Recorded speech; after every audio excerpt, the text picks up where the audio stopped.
सो राम राम भाई साहब, कैसे हो आप सब? आई होप आप लोग अच्छे होंगे। चलिए बात कर लेते हैं अब सनी देओल के बारे में। सनी देओल का एक फिल्म था जिस फिल्म का नाम था बॉर्डर 2, और उसका प्रॉपर शूटिंग जो है वो कंप्लीट हो चुका है। उसके बाद सनी देओल जी ने इस तरीके के फोटो डाली है। इस तरीके के फोटो देखने के बाद लोगों को बिल्कुल अच्छा नहीं लगा। अरे पाजी आप थोड़ा दाढ़ी मोछ में अच्छे लगते हो, मतलब थोड़ा पंजाबी वाली वो फील आती है ना, तो बहुत अच्छे लगते हो। तो इस तरीके का लुक आप मत रखा करो। लोग इस तरीके की बातें कर रहे हैं, लोगों को ये लुक उनका पसंद नहीं आया है। लेकिन ये भी बहुत इंपॉर्टेंट है इस तरीके के कैरेक्टर में आना, इस तरीके के लुक में आना, क्योंकि अब आप लोगों को पता है कि रामायण फिल्म की शूटिंग स्टार्ट होने वाली है। रामायण फिल्म में लोग ये बता रहे थे कि लगभग लगभग उस फिल्म का जो बजट होगा बहुत ज्यादा हाई होगा, जो अभी तक मतलब यहाँ इंडिया में अभी तक कोई उस बजट पर फिल्म नहीं बनी होगी। अब लोग सोच रहे थे अरे बहुत ज्यादा होगा, 500 से 700 भी नहीं तो 900, उससे ज्यादा किसी ने सोचा ही नहीं होगा। अरे चलो 1000 के समथिंग होगा। लेकिन जब उसका रिवील किया गया, उनके प्रोड्यूसर ने खुद बताया है। So, to put it simply, it'll be about $500 million by the time we're done on both films put together, part one and part two, which is over 4,000 crores. Wow. And that's incredible scale. भाई साहब मतलब सोच करके एक शौक लगता है कि मतलब एक फिल्म, नॉर्मल फिल्म की बजट, रामायण फिल्म की बजट 4300 करोड़।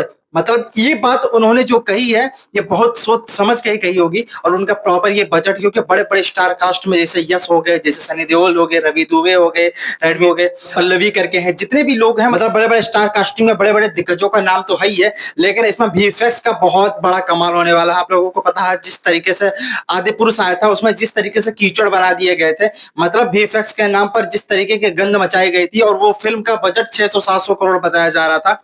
लेकिन अगर रामायण पे फिल्म बनानी है तो इस तरीके का मतलब आप समझ लीजिए कि 7 फिल्म बन जाएगी। और एक ही फिल्म बनाओ लेकिन जोरदार तरीके से बनाओ, इतना मस्त की जमाना उसे याद रखिए। और 4300 करोड़ अगर उसमें बजट लग गया है तो ज्यादा कमाने में दिक्कत नहीं आएगी। अगर फिल्म बहुत ज्यादा अच्छी है तो लोगों को पसंद आएगी। यहाँ तक कि हॉलीवुड में भी इस तरीके की इस बजट पर फिल्म नहीं बनी है। एक वो एवेंजर जो बनी थी ना, वो भी 500-550 करोड़ के लगभग बताई जा रही है। इतनी बजट की फिल्म नहीं बनी अभी तक। ये बॉलीवुड के लिए बहुत अच्छा पहल है। और जिस तरीके से लोग माहौल बना दिए हैं बॉलीवुड का, और सच में वो रियलिटी भी है, केवल माहौल की बात नहीं, वो रियलिटी भी है। और इस रियलिटी के आधार पर अगर इस तरीके की फिल्में आएगी तो एक नाम तो होने वाला है।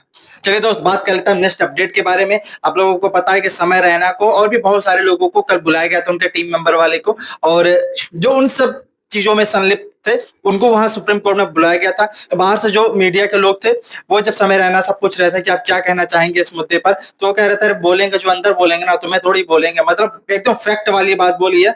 और जिस तरीके से उन्होंने अपनी बात को रखा है ना, मतलब सही बात है यार, बोलेंगे तो अंदर बोलेंगे जो बोलना। मतलब बाहर इतना प्रेशर होता है पहले से ही, और ये लोग आकर के और प्रेशर लगा देते हैं। Samay, you had to appear before the Supreme Court today. What happened today? Sir ने बुलाया कुछ कहना चाहते हैं? कुछ कहना चाहते हैं? आपको फ्रीडम ऑफ स्पीच का इशू लेकर कुछ Something कहना you चाहते हैं? something you want to say, Samay? वहीं कहेंगे ना, बात तो थोड़ी कहेंगे। लेकिन समय रैना को कोई रोक नहीं सकता। उस समय रैना उस जगह पर भी कहां से कौन शब्द लाकर पटक देते हैं, कोई वो नहीं होता। आपको इतना तो पता है कि एएनआई का महक मंगल से जो कंट्रोवर्सी था, स्ट्राइक गया था, अब उसके भी न्यूज वाले वहां पर आ गए और यही सवाल वो पूछ रहे। वो सीधे कैमरे पर बोले आई सपोर्ट महक मंगल। मतलब वो सीधा कहां से ला करके कौन सी बात पटक दी है, एक लाइन बोले वहां पर उसको पूरी जवाब मिल गई। चलिए दोस्त, बात कर लेते हैं एल्विस यादव के बारे में। वो सोच रहे थे कि अब तक जो मेरे साथ हुआ आखिर वो क्यों हुआ, इसकी वजह क्या रही, हम इन चीजों में संलिप्त रहे, हमारा नाम आ गया, इन विवादों से मेरा नाम इतना जोड़ा क्यों, और उनके मतलब इतने सारे केसेस उनके ऊपर लगे हुए हैं। उस चीज को कह रहे थे हम रोज सोचते हैं कि आखिर ये मेरे साथ हुआ क्यों, मेरे साथ जुड़ा ही क्यों। क्योंकि बिग बॉस में भी वो जीत करके आए थे, मतलब वो हाफ टाइम के लिए गए, उसके बाद भी वो जीत गए। रोडीज में आप देखें, रोडीज गैंग के लीडर भी बने। इसमें लाफ्टर शो में भी चल रहे, मतलब शोज भी बहुत सारे मिले उनको, काम भी बहुत सारे मिले उनको, गाने बहुत सारे मिले। मतलब हर इंडस्ट्री में उनकी पकड़, टीवी इंडस्ट्री में अब सीधे सीधे घुसते ही जा रहे हैं। तो मतलब काम की उनके अंदर कमी नहीं है, और सक्सेस उनको पता है कि एल्विस यादव के नाम पर कितने लोगों को टीआरपी मिलती है, कितने लोगों को बेनिफिट मिलता है। लेकिन सब कुछ नाम शोहरत होने के बावजूद भी इस तरीके का सोच इंसान रखता है कि मतलब हर चीज ऐसा नहीं होता ना कि हम गुंडागर्दी, मान लीजिए वो थे क्या नाम है रजत दलाल, तो वो भी बोलते थे कि यह मिल लो वहां मिल लो। लेकिन जब उनके पास काम आया, प्रेशर आया, समझदारी आई, वास्तव में पता चला कि जीवन का राग क्या है, जीवन का मतलब क्या है।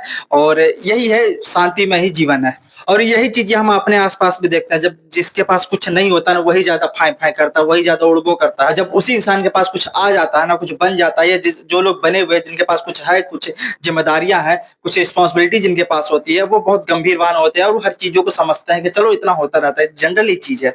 चलिए दोस्त, बात कर लेते हैं नेक्स्ट अपडेट के बारे में। आप लोगों को इतना तो पता ही होगा कि उदयपुर फाइल्स पर रोक लगा दी गई है, लेकिन उदयपुर फाइल्स पर रोक लगाने की वजह क्या है? जो लोग कन्हैया लाल के वारदात को अंजाम दिए थे वही लोग कोर्ट में जाकर के और ये तक दिल दे दिए कि भाई साहब जो फिल्म बनने वाली है उनके लाइफ पर बेस्ड होगी, ये जो भी होगा उस फिल्म को रिलीज ना किया जाए, क्योंकि बहुत सारी चीजें अब अपने हिसाब से उन्होंने एक पक्ष रख दिया। लेकिन उस फिल्म को रिलीज ना करना मतलब असलियत लोगों के बीच में आ जाएगी। उस चीज को लेकर के लड़ रहे हैं बीजेपी की गौरव भाटिया जी। और आप लोगों को पता होगा कि मनीष कश्यप के साथ भी अभी डिबेट किए थे, कल परसों का भी था, तो बहुत सारी चीजें वो चल रही है। और आप लोग जानते हैं कितने सीरियल, लेकिन इसीलिए बीजेपी को पसंद किया जाता है क्योंकि ये बोल रहे थे भाई इस तरीके का फिल्म को रिलीज ना करना मौलिक अधिकारों का उल्लंघन है और इस तरीके की चीज सच में आनी चाहिए और कोई भी चीज हो उसको ट्रांसपेरेंट रखा जाए। मतलब जो असलियत है उसे स्वीकार करने की क्षमता रखें, चाहे किसी भी पक्ष का हो चाहे कहीं का भी इंसान हो। और इन सब जगहों पर अगर सच्चाइयां ही छुपा ली जाएगी तो देश तो फिर अलग दिशा में चला जाएगा। चलिए दोस्त, बात कर लेते हैं भोजपुरी इंडस्ट्री के बारे में।